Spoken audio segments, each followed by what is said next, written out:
I'm gonna go ahead. My name is Janet McLaughlin. I'm Senior Assistant Director of Financial Wellness. And I'm gonna, if you can give me a thumbs up, Brian, can you see my screen? Yes, I can. Okay, so what we're gonna do today, and basically, if you want to ask questions in the chat, that's fine, or you can hold off on to the end. Basically, what I want to do, and let me get this into slideshow. That's what I was going to ask you, Janet. Do you want me to interrupt you if there's any questions in chat, or do you want me to hold them until the end? You can interrupt, that's okay. Because basically what we're going to do with financial wellness, and I was just telling Brian, we're a relatively new program, and the really kind of cool part about this is the fact that you're seeing our new branding for the first time. You're the first group to ever see the PowerPoint and our new branding. What we are is financial wellness. And just to give you a kind of an idea of how this became, we're a new program. So we're only about 2 years old. It was kind of hard to start this program during the pandemic. What was going on before? It's not that this wasn't on our radar. We did have students come to us and say, hey, you know what, we need help with this. So we had a financial wellness task force for quite a few years, probably about 5 years, that we were working on it, trying to get some things together, but it was just too much for, a group of people to do. So went out and hired a director, and his name is Joel Philiston, and hopefully you can meet him soon. He's at a conference, so unfortunately he wasn't able to be here today. But Joel started, and then, as Brian will tell you, we used to work together in Pittsburgh. My background is in financial aid, so forever long ago, started in aid, and then this was something that really interested me, so I kind of moved over. We're still in the financial aid admissions office, but basically this is kind of another branch. So, and we're here for all campuses. So this is the really cool part, is we're not just Pittsburgh, we're everything. We did just have a name change, so we're not the Financial Wellness Center. We are the Center of Financial Wellness, I murdered it on the first time out, Center for Financial Education and Wellness. So basically this is our new program. And the biggest thing we want to let you know is we're here to give you money lessons. We're not going to tell you what to do. We're going to help you get through, navigating and helping you with the tools of finances. This is always kind of hard through school, because if you think about it, maybe you're totally dependent. You just went from your parents' house. Now you're going to be in those 4 years or 6 years if you're going to get a master's, and then you're independent. So there's going to be a lot happening in these years, and there's a lot of questions. And this is something that we want to get you to good habits and, things that you can take advantage of. And we will kind of guide you through that without saying, hey, this is what you need to do. So again, we're a relatively new program, but basically we may be housed in Pittsburgh, but we already have come out to the campuses, and basically we want to continue to do this. So we want to make sure that you're part of all of everything, and we exist. And I'll tell you too that we have different types of programs. This is one good thing that came out of COVID, is we got to be able to build more partnerships. So if we have presentations and things, we will try to do these virtually so everybody can attend. So what is financial wellness? It's the basic understanding of finances and financial skills. It's learning these skills and then successfully integrating. So this is basically, if you think what I just said, it's habits. It's building really good habits that you can do with your money, know how your money's been spent. And it gives you the knowledge and confidence. And think about when I say confidence, the confidence comes in with, think about when you don't have money, what happens? Your stress level goes up. But if you have money, you're like, okay, I got it. I got the how to handle this, if it's emergency, if it's just a bill coming up, if it's an unexpected bill. So this is what we're trying to do. And then so later on in life, as you go through life, it's a little bit more comfortable and less stressful. And basically gives you more confidence. So you're living more confidently. Some benefits for you, and you'll notice that I have 2 pages worth of this. So we want to make sure that you realize that knowing how to spend your money, invest your money, and things like that, this is going to be what you want to do through life. So if you look at what you do with money, whoops, sorry, got a little happy with this one. You earn it, you save, invest it, you protect it, you spend it, and you borrow it, right? Those are the things that you usually do with money. So what we're doing is we're trying to let you know the programs we have and tell you about it. So just by show of hands, if you want to do the little raise your hand in the chat, how many people have a job? And then here's the next question. If you have your job and you got that first paycheck and you're thinking, yeah, I worked all these hours, this is cool, I got my first paycheck. And then you open it up and you get that little deflated feeling because you had your net amount and your gross amount. The gross amount's going, hey, it made X amount of dollars per hour. This is what's going to be your pay. You think that's it. And then you open up your paycheck and the amount that you get to cash is your net amount after taxes, after everything comes out of it. And so it gives you a little feeling of deflation. So you look at it and say, okay, now I have to understand what I work for and what I get are two different things. So we kind of want to prepare you for that. And even little things like looking at how to read a pay stub. A lot of students have never had to learn that yet. So even if you have a federal work study job or a student employment job, those are the things we try to tell you about and just basically how to read them. When you become a college graduate and you start looking to take things out such as 401ks or 403bs, your retirement plans, those are things that you're going to earmark too. I know we do a lot of investment programs and students are going, I'm not going to put anything in retirement yet. I'm 22. What am I going to do that for? And we will show you why why you want to do that. The minute you can start saving is the way you want to do it. We have charts that we will show you that if you put $200 a paycheck away from the time you're 22 to the time you're 65, you'll have a nice little chunk of change. Don't get me wrong. But if you invest it in retirement plans or in stocks or IRAs or things like that, you'll see how it balloons up. So those are the things that we want to show you how to do. And that way, when you're older, you get to have a little bit more of a cushion and a little bit more confidence. Savings and investment. We're going to talk to you about savings from college. It's usually the savings so you can have fun. It's usually savings for emergency funds and things like that, or even investing. It's never too early to invest. And then right into getting ready for your housing, your retirement, your future, things like that.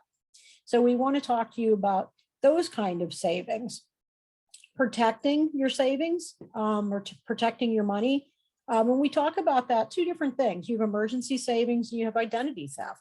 So emergency savings, I use the example of if you look nationally, 40% of Americans can't come up with $400 if they have an emergency that comes up. That's a lot of people who can't do that. And when we say, well, what's a $400 emergency? Think about it this way. You're driving down the road and you blow a tire. Are you going to have that money to fix that tire, to maybe get your car towed, to get the tire on there?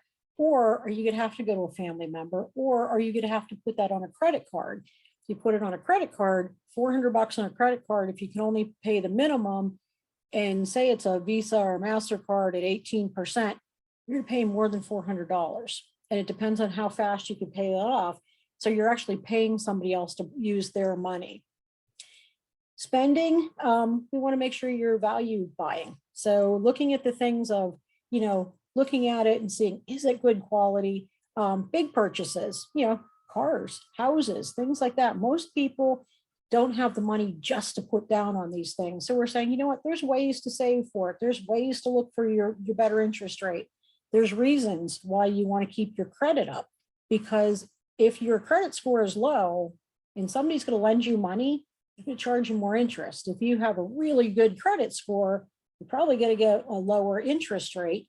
So when it comes to spending, we want to make sure those are the smart ways to do that. And then borrowing, most people have to borrow at some point.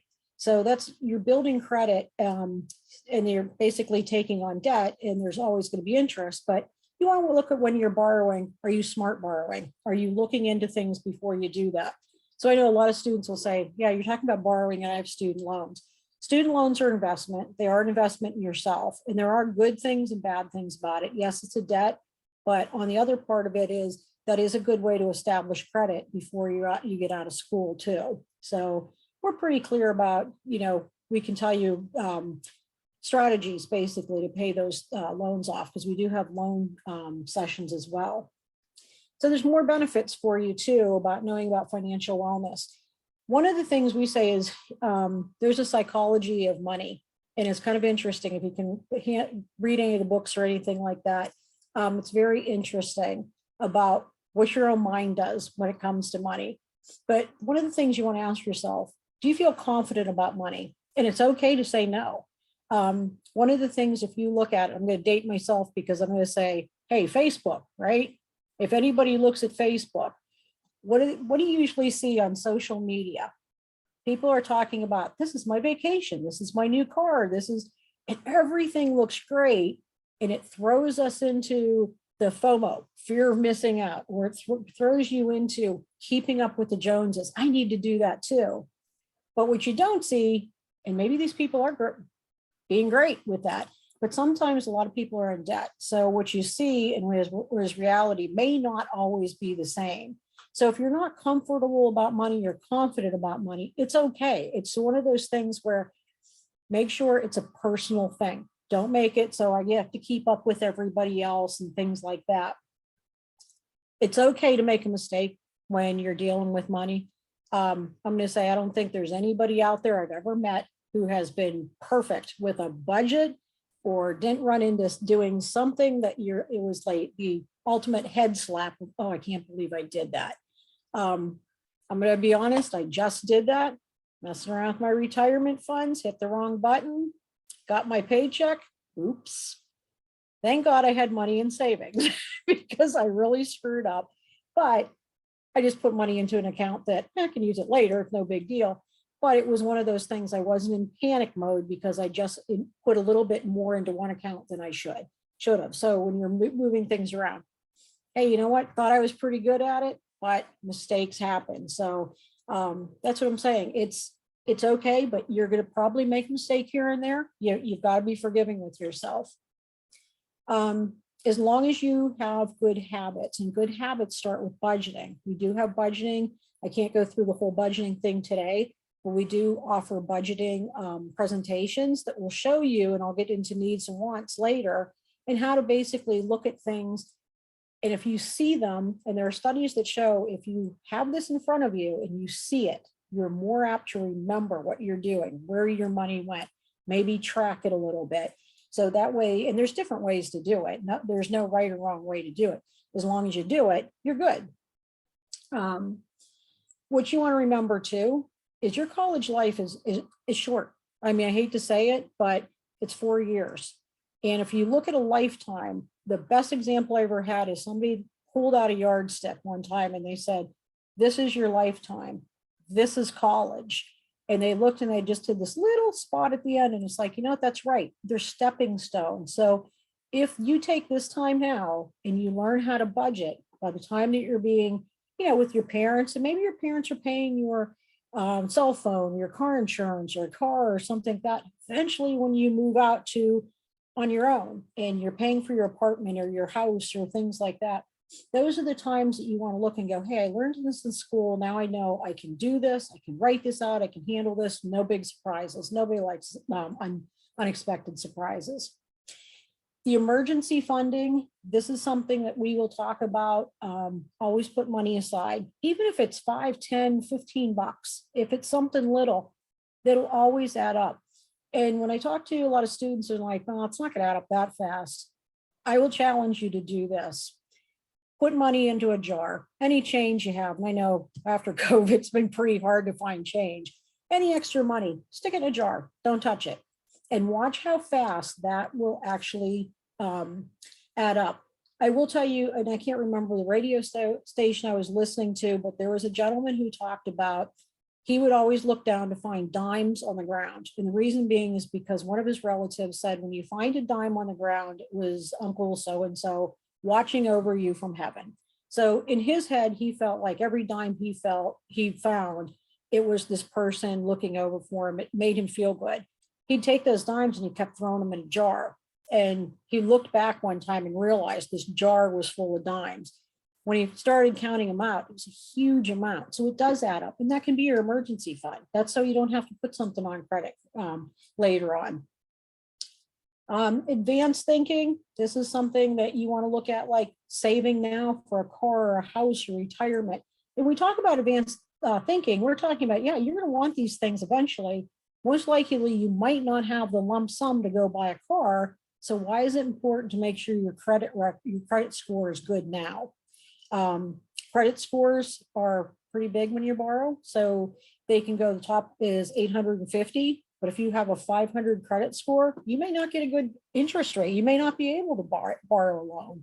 So those are the things that you want to look at. Also, advanced thinking, when it comes to credit scores, there are now companies that will actually ask you for the credit score before they'll hire you. If you're in a business or banking industry, they want to make sure that they're trusting you to handle funds and take care, and have a good credit score because you know what you're doing. And remember, you're probably at this point in time in college, we've all been there, you're probably going from independent to dependent on your parents to independent, and it's on you. So this is like one of those times you're going into another step of life. Ben Franklin had a saying, fail to plan to fail. And basically that's not saying you're gonna fail, it's just saying, get a plan out there. So you're not alone. Our office is here to help you if you ever have questions about anything like budgeting, identity theft, anything that's like that, you can reach out. Sometimes we may not know the answers, but we'll certainly try to find the person that can help you. This is our new name. So if you see our website hasn't been updated yet, because this is brand spanking new as of last week. Like I said, you're gonna make mistakes. It's okay. Learn from them. Always remember that that's just a blip on the radar. That's just something that you make a mistake, you just know not to do it again. And then the more you choose the good habits, you're going to benefit in the long run. So that becomes the budgeting, that becomes knowing what you're getting into. Even when you're in school now with student loans, if you have questions, ask. I mean, this is the time to ask. And I'll tell you what, there's trying to stay up with the federal government, what they're doing with loan forgiveness and things. It's tough for us. We've been in the industry.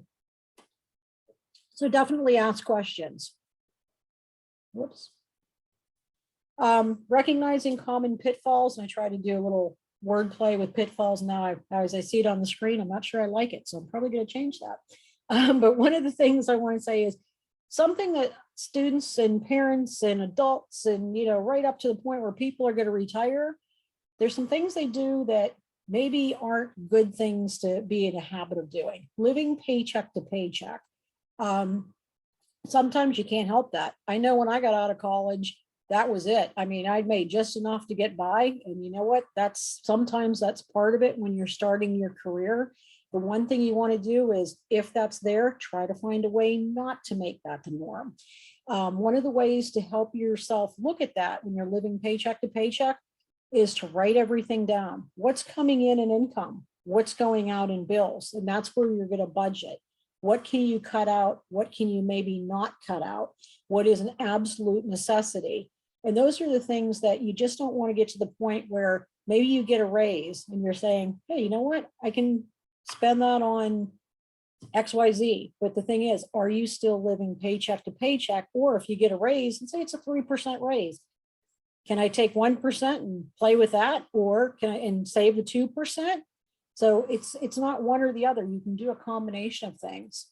Taking on too much debt. This one's a big thing, because if you look at it nationally, most people are in debt, whether it be credit cards, student loans, cars, anything like that, mortgages. Taking on too much debt can really get you in some hot water, especially if there's something that pops up like a job loss or something like that, and then you just can't get out of it. Now, I know it's hard to do these where I'm saying, okay, I'm talking to a bunch of students who probably have loan debt. One of the things with loan debt is we're going to say it's usually a good loan to have. It is weighted differently and it does establish credit.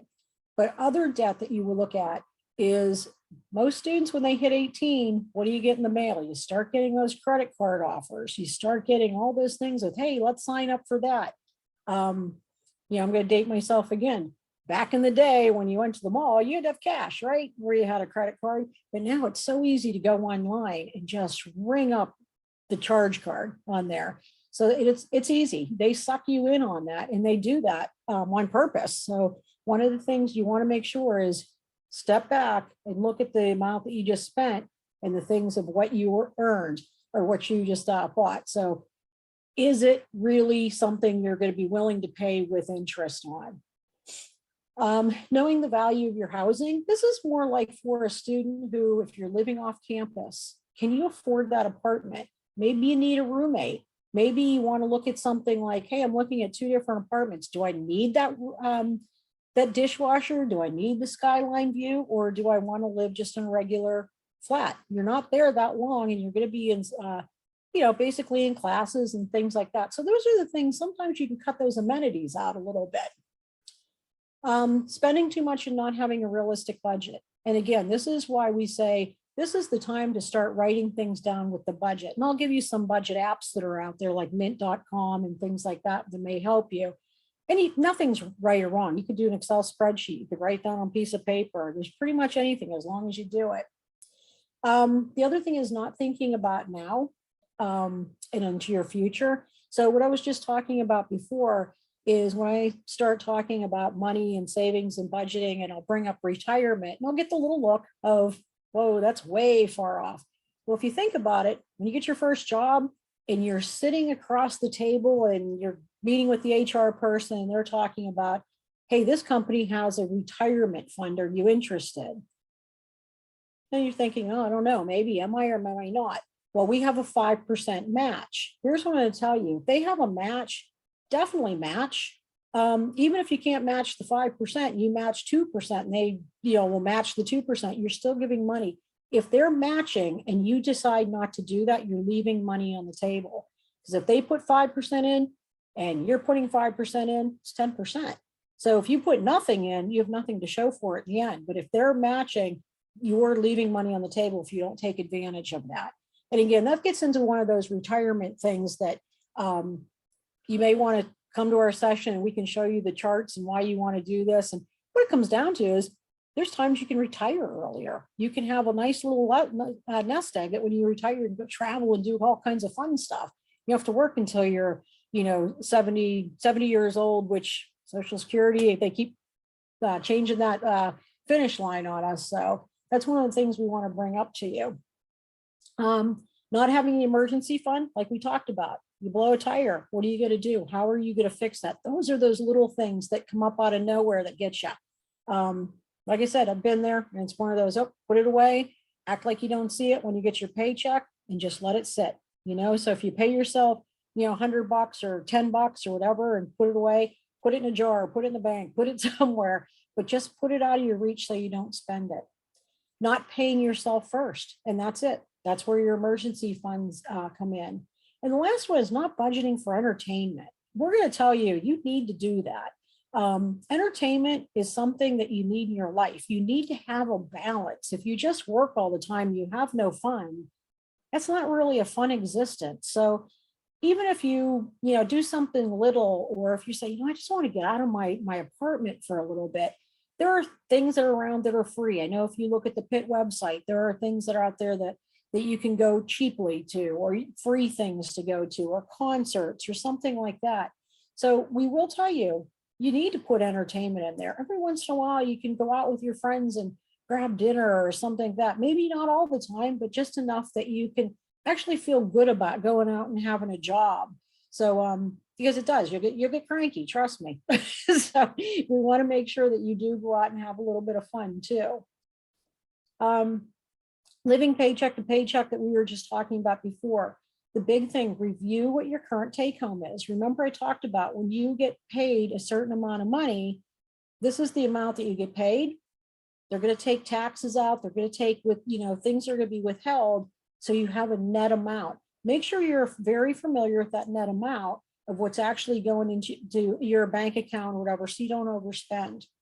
So how much money after taxes? And you'll see net amount on your pay stub.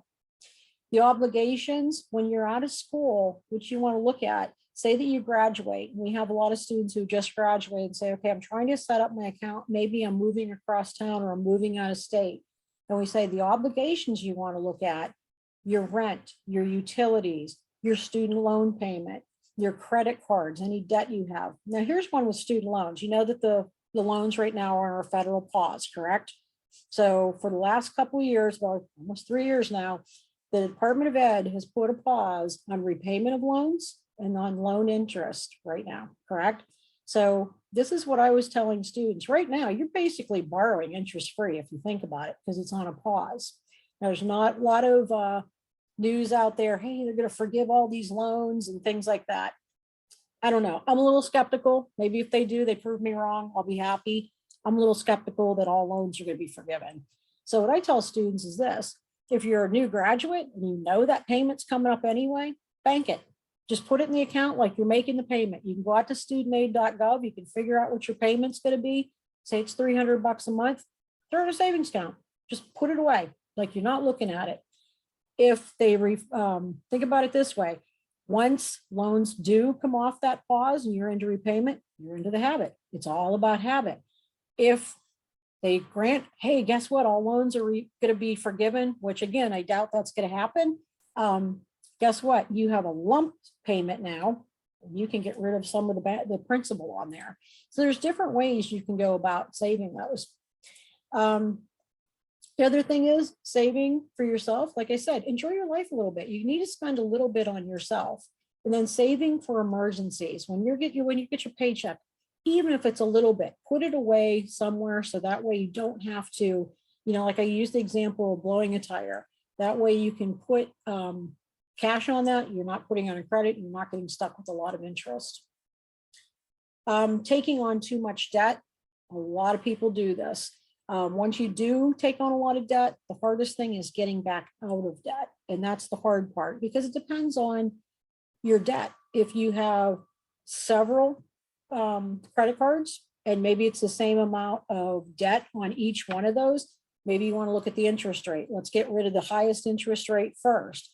Or if you have a small loan and you have a big loan, let's get rid of the small one first, so then you can concentrate on the big one. So there's different tactics that you can do that.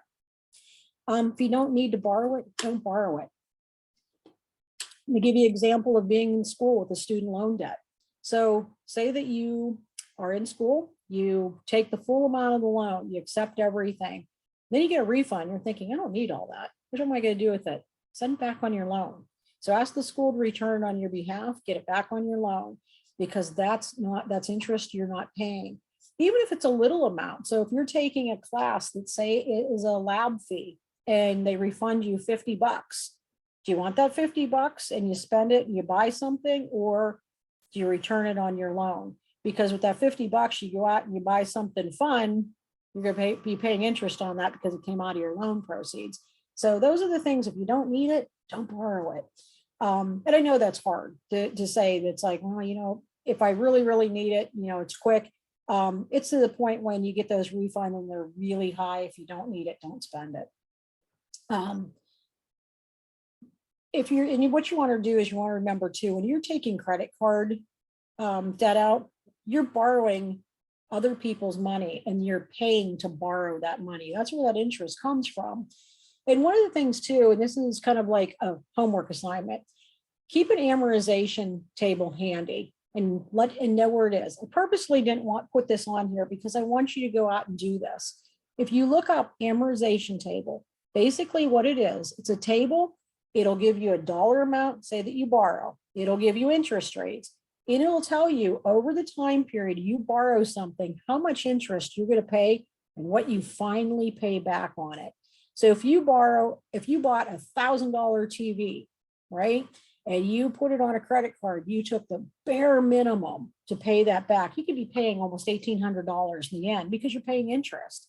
So that's one of those things that I want you to see visually, how much that could possibly or potentially cost you. Federal loan pause, we just talked about that. If you don't need it, don't borrow it. And if you know that you have an unsub loan that you're getting charged interest on or something like that, start banking that money, make it work for you. Spending and having a realistic budget. And this is one of those things I say, everybody's going to make a mistake on it. I don't know anybody who's ever done a budget and said, it's been perfect from day one. I cannot say that. I know I've done that, because what happens, those little things pop up that you're not expecting. And then you're like, oh, I need to change something. I need to do that shell game to get that covered. Update your budget when it's needed, because what's going to happen is if you have a job and you switch jobs, your income probably changed. If you lived in an apartment, now you're buying a house and you have a mortgage, but you have to remember your bills on the other side, like the electric and utilities and all those things that could change. So you're constantly going to be making changes. That's definitely something that's not going to be set in stone. Like you said, you make a mistake, start over. It's a blip on a radar. It's not the end of the world. Everybody's going to make a mistake doing a budget. It happens. And I'll give you an example here. So say that somebody hands you $15,000. They're saying, hey, you know what, go buy your first car. That's great. And then you're thinking, okay, I'm going to go to the lot. I'm going to go look at this car, or I'm going to go to Carvana, or wherever I'm going to find it and look for this $15,000 car. What you want to remember is 15,000 is not the end. You're going to still have to pay tax and title. You're still going to have to put insurance on it. You're still going to have to put gas in it. Right now, we know gas is not cheap. Maintenance and repairs. I mean, all of that. There's always a little bit more added up. So we're talking about the emergency fund, and you're probably sick of me saying that. That's why. It's those little things you go, oh, I wasn't banking on that.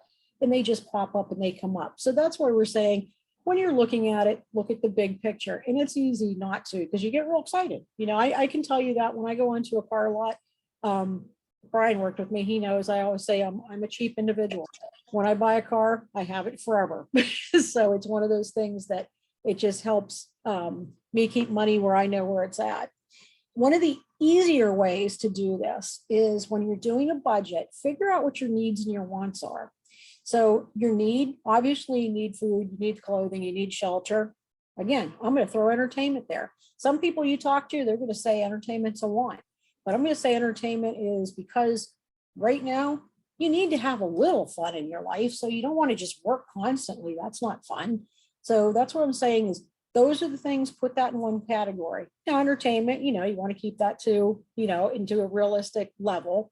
And then your wants, maybe you need a car, but do you need the new car? Do you need new clothes? Do you need the newest technology? And I'll kind of give you an example of what I do personally. This isn't going to be for everyone. When I have a car, what I try to do is I call it the twofer method. And I got this from one of my older siblings, is I never understood why they all, because, you know, when you see a new car and you're like, oh, I want the sunroof, I want all that stuff. I could never understood why he never did that. And basically it was, he'd buy a car. First car he had, you generally have what, a 5-year car payment, right? Well, when year 6 happened and his car was paid off, he took those payments, they were already budgeted, he put it into a savings account. Year 2, car's still running. Every year that he wasn't paying for that car to the dealership or to the bank, he was banking it.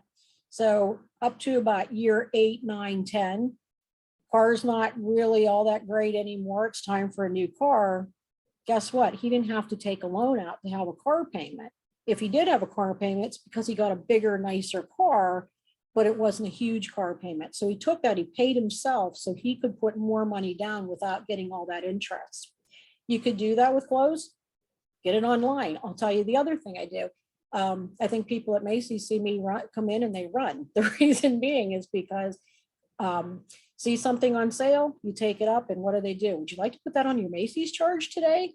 And I'm the one going, sure, because it's another 20%.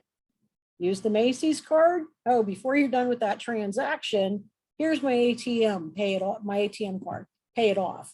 So then what you do is you got the 20%, say it's already 10% off, because you put it on your card, it's another 20%, that's 30%. You pay it off immediately, you have no bill, and you got it interest free. That's just a tactic. That's a strategy that you can do. So keep that in mind. There's different ways. It's almost like a shell game, but you know, it's like, why give money, your hard-earned money, to somebody else when you don't have to? Newest technology, I don't have a game plan for that one yet. I mean, I'm the one who's going around and, you know, looking on Pitt's website for anything they can give me, you know, that's cheap. So it's one of those things you can do. That's a tough one, but you know, again, it's like, do you need it? Do you have to have it? You know, that's a little bit of a harder deal. But again, you want to look at, what do I absolutely need and what do I really want? Can I get through it until I have the money in the bank for it? Emergency funds, again, we know life happens. We've talked about that. Start small. Like I said, dimes in a jar, the example I gave. Just throw your money in a jar and, it's going to add up. You're going to be surprised. It's going to give you less stress to worry about when you have money. And you're less apt to use credit. And if you're less apt to use credit, you're less apt to be paying more than what you have. And then it gets to the point too, at some point, you'll probably say, you know what, I have a credit card. I'm going to use it for emergencies only. Or maybe it's I'm going to book a flight. I'm going to put that on there, but I'll pay it off right away. So it's one of those things. Some people use their credit cards because they get their travel points or they get perks from that. That's fine. That's absolutely fine if you want to do it. It's just leaving the balance right is what gets into a problem. Some other things I want to talk about. There's some resources out there. This is definitely not a complete list. There's a million of them out there. You do want to be careful because one of the things we do talk about is identity theft. So be very careful when you're looking at different websites and things that you don't put information out there you shouldn't. Anybody who charges you, it's not a free service. If they ask you for anything, name, date of birth, social security number, huge red flag, don't do that. Make sure that you just keep your information very close to you. One of the new things, or not new, but newer, is you want to be checking your checking and savings accounts, because every once in a while if you might see something like a little bit of like a $15 debit. You think that's not $15, I'm not going to worry about it. You want to look at it. Maybe it's a credit, $15. What happens is folks go in there and they hack in and they just want to see if you're paying attention. And if you let it go, then they get you. So those are the things that you want to look at. They're just those little things you may or may not notice. mymoney.gov, that's a federal website. So that's something you may want to look at. Federal Trade Commission, they have quite a few things about budgeting and things like that. Studentaid.gov, you probably are all familiar with that if you filed a FAFSA. What's on there now, if you've looked at it, there is a dashboard that you can see who your lender is, how much you've borrowed. And if anybody wants to, if you're ready towards graduation, or if you want to make payments early on that, there's calculators on there. That's relatively new. They put that up in 2020. Mint.com, that's what I was talking about. A lot of people use this as the budget app. You can download it right on their phone and you can look at the information. So we've had a couple alums that have come in and done presentations, and quite a few of them have mentioned that they use this. It's up to you, whatever is comfortable with you. Organizations on and off campus. This is something, basically the resources that are out there for you through our office. I don't know if any of you have gotten to attend, but we had the symposium in April. April is Financial Literacy Month. So what we did, and this was the very first one we had, so we're going to have more. Basically, we went out and we wanted the experts to come in and teach for us. So we had one of our professors come in and he talked about cryptocurrency and Bitcoin. It was pretty fascinating. Investment, budgeting, loan repayment, you name it. We had quite a few people come in. We had some lenders come in to talk about things. They all had a different subject matter. So keep in mind, you can look at our website and we will list all the workshops and things we use. There's two websites here that are listed. Now, the first one, and keep in mind, like I said, we're a relatively new program. So we're trying to build out as we go. As my boss would say, we're building the plane as we're flying it. So it's kind of interesting, like what we're finding out there, and we're trying to get out to you as soon as possible.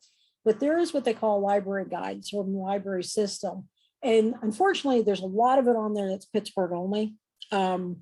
But there are some things out there for the regional campuses. Our plan is to increase this, so it's more specific to all the campuses, because like at the beginning I said, we're not here just for our Pittsburgh campus. We're here for all campuses. So we want to make sure that we're letting you know what we do, what we're going to be doing, and make sure that you know that we're here. So Brian was nice enough to, he put the student resource, he sent me this yesterday. There is one from the library guide. And there's some other things out there. I mean, hopefully you never have to use them, but there's things like for, pantries, if you run into problems that you had like with housing issues or and you're off campus or something like that, anything that you would be like an emergency. So things like that are out there. And that's what we want to make sure that there's an awareness that you know that they're out there. Again, I quote Ben Franklin, if you fail to plan, you're planning to fail. And basically that's just saying, build a budget, be ready, ask questions, because we're here to help you out. You can go to, and I'll show you what our website looks like in a couple seconds here. You can reach out to me personally. Right now, I will tell you, we're still in a hybrid situation. So I'm home and in the office. The best way to get to me is via email. So mine is janetmcl@pitt.edu. That's my personal email. We also have a financial wellness at pitt.edu, so you can get us there. Like I said, we want to make sure that you know that we're here, and we want you to look at our website, which I'm going to bring up in 1 second here.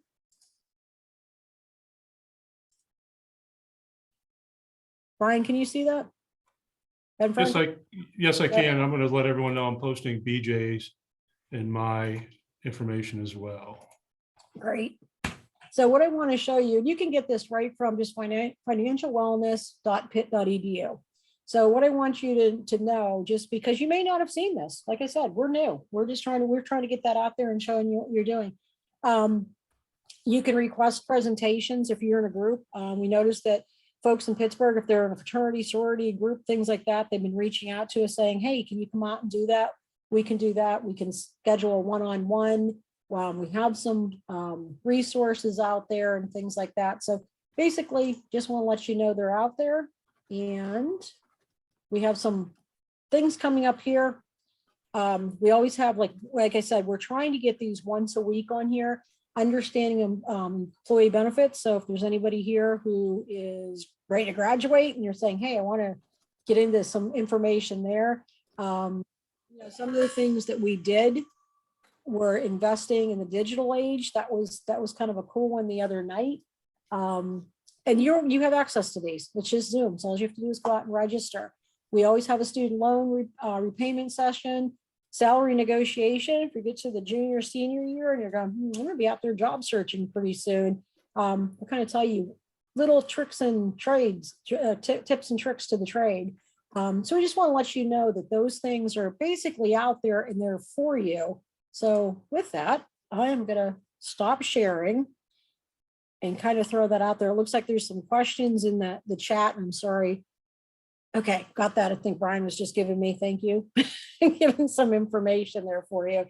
But basically what I can do is open this up for questions. What I'm hoping that will happen is you guys will come to our sessions, especially even if you're thinking, I'm not sure if I want to just jump in there yet, but you're looking at something like, hey, Bitcoin's kind of interesting.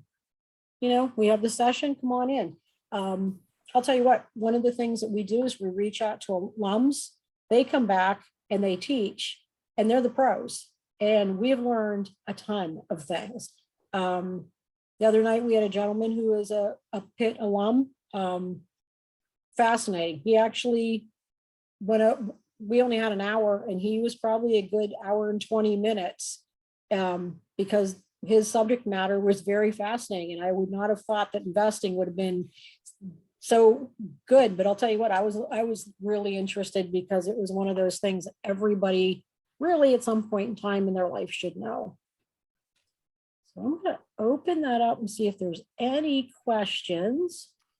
I'm going to go a step further, Janet, and if you have any financial aid questions, since BJ and I are here. And I just wanted to, Janet was saying earlier, spare change. I can't tell you how many jugs, jars. I saved pennies for my entire 10-year career at the Pitt main campus. And I think I finally rolled them and had $12 worth of pennies. I got 2 jars behind me, can hardly, I think over this way somewhere, that anytime I have $1 or loose coins, I just throw it in there. In case, I forget my lunch. If I need to go out to lunch, I can grab it out of the jar, and I'd have to put it on my debit or credit card.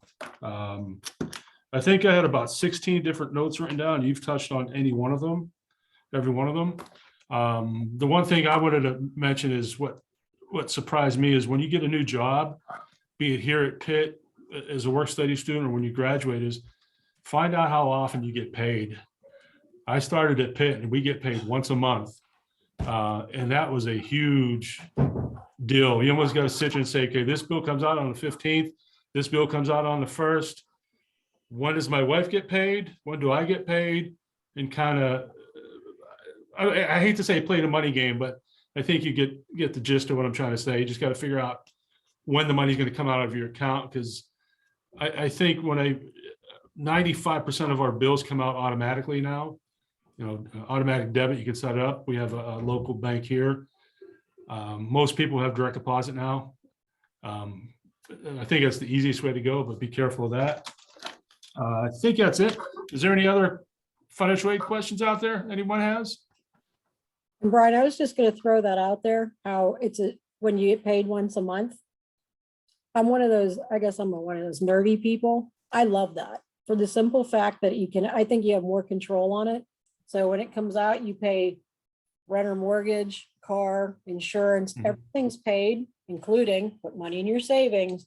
And then what's left over, you either put it in savings or throw it in entertainment, or, hey, that was a bonus, it's mine. So it kind of 12 times a year you get to play that. But that's one of those things that it's all habit. And some people like that habit, some people don't like that habit. So it just depends.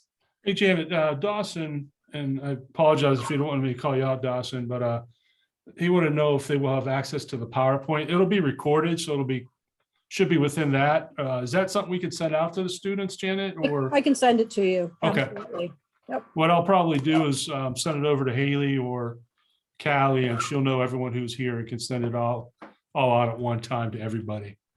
And keep in mind too, on our website, we're going to start building like a little bank of PowerPoints that are on there. So feel free, you can use those. One of the ones that's going to go up eventually is the gentleman who's investing in the digital age. So things like that. So you can come, if you can't make it, you can come to the see the recordings and things. We're trying to make it as accessible. And with that, I'm glad you said that too. Can I ask you guys to do a favor? Because we're a new program, and we're trying to learn how to get to you in the best way. And like I said, we went from being on campus to a hybrid situation. So if you guys let us know, what do you prefer? Do you prefer Zoom meetings? Do you prefer, us coming to campus, driving down to your campus? What do you prefer on there? What kind of subject matters? So that you look at, do you want just budgeting? Do you want things that you don't see on our website? So I'm just going to kind of shamelessly solicit, how can we help you? How's that? And these are all incoming freshmen, so as they review the website, they can either reach out to Janet through the information she had previously posted in the PowerPoint, or reach out to BJ and I. Excuse me. And then we can get that information down to Janet. And all the stuff I just told you for 4 years plus, this will be relevant. All right, looks like you have another question there, Janet. What amount of money would you recommend for emergencies starting out? I am aware it varies, but is there a good rough estimate? That's a really good question, because it depends. It depends on how much you can put in and how much you're comfortable with. I would say on average, they say most Americans can't come up with $400, right? So if you can put $400 away, that's great. But can you do it as a college student? Sometimes that might be kind of tough.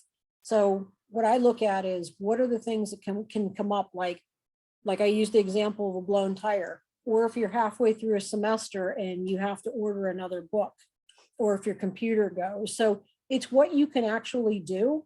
And I would say it's one of those things that, how much money can you put aside without looking at it? That's probably the best way to say it. I don't know it's there until I need it. So that might be one of the questions that you can put there. And I like the question you said, Zoom meetings are convenient.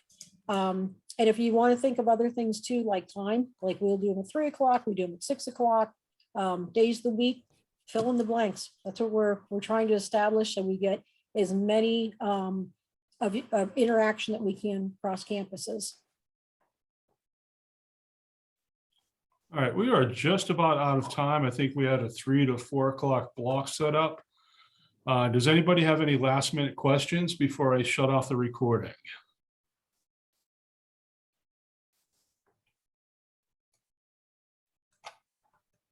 All right. I don't think there are any more questions coming. Again, our information is in the chat box. Please let us know via phone or email if you need anything. We thank you, Janet, for taking time Well, out of your thank you. day. Thank you guys for attending because this is great. Thank you.